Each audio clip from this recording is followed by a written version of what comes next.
Hi everyone, this is Dr. Christy Taylor. I'm doing some traveling this week, so I'm trying to play catch up on some of the work, and I want to talk about some of the terminology that we learned about during week three. One of the things that really stood out to me in terms of what was new to me is the term horizontal racism. It's the result of people of targeted racial groups believing, acting on, and enforcing the dominant system of racial discrimination and oppression. That was a new term to me. I am familiar with internalized, interpersonal, and institutional racism, and I did not know that the term that we often refer to really as systematic racism is also referred to as structural racism. I think intentionally focusing on the language and having an understanding that racism can come in many forms, it comes in many different experiences.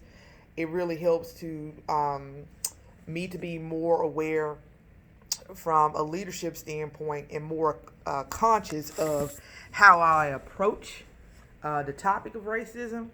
And I do want to say here that racism is not just, really a black and white issue.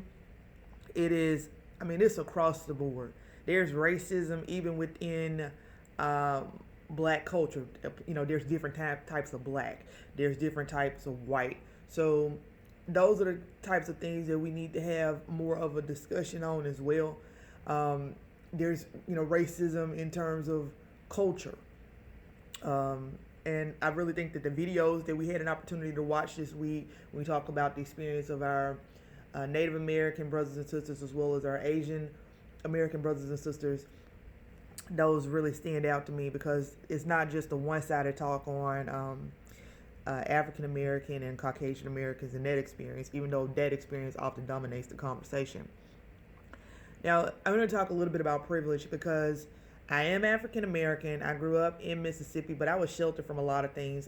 In the previous video, I pointed out that a lot of times I knew that racism existed, but until I got to high school and somebody called me the N word, and that's really the first time I really experienced it. Because growing up, we lived in segregated neighborhoods, but at school we all played together, hung out together. It wasn't like race was not, as a child, race was not really a thing. So that just also goes to show that this is something that people are taught.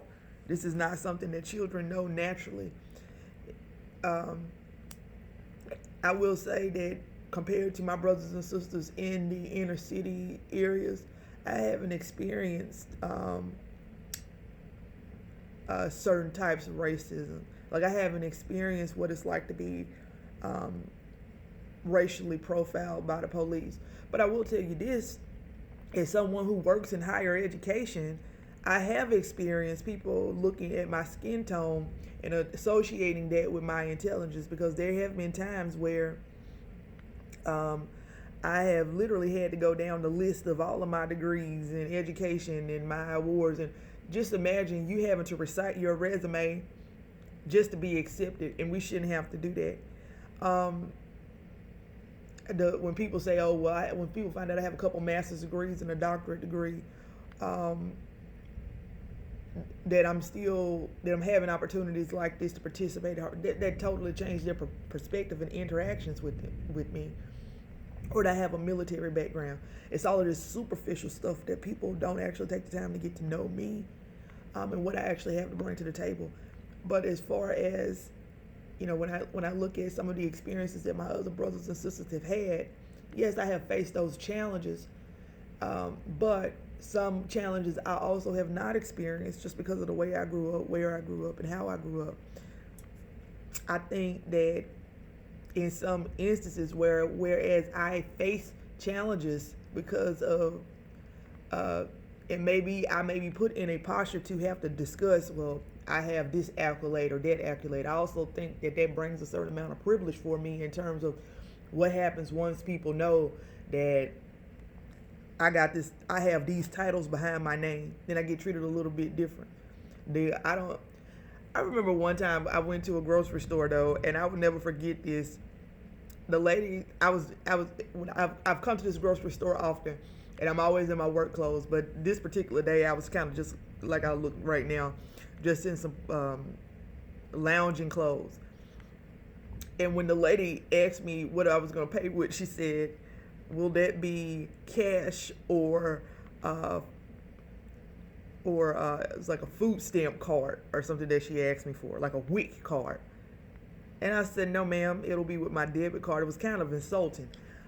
So how does privilege show up in your life? Again, I think sometimes just because of the title or the things I do, that is the only time that I get privileged. But I experience things on a different level, and a lot of it is associated with challenging my intelligence.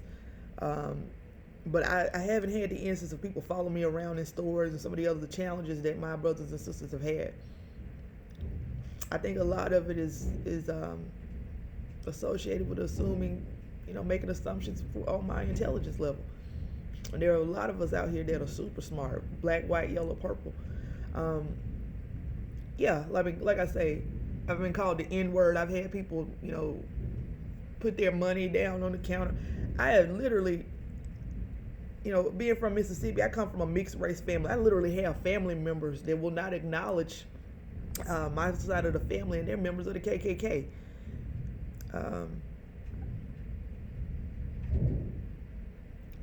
When we talk about the experiences of racism, most of what I have experienced is structural racism.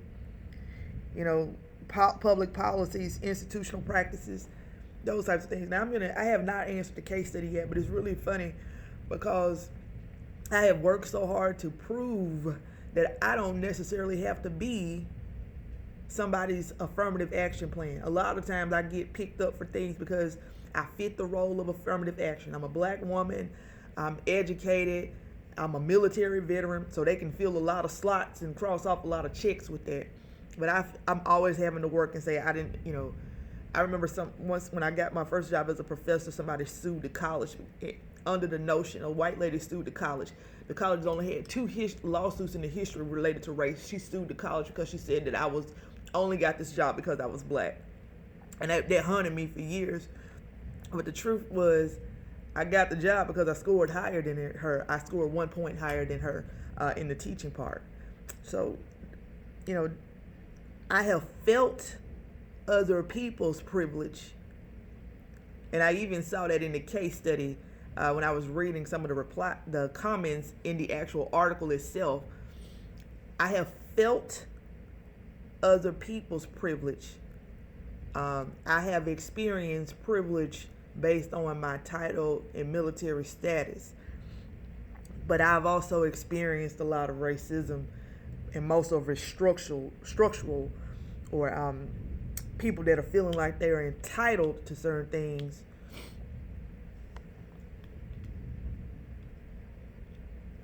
Okay.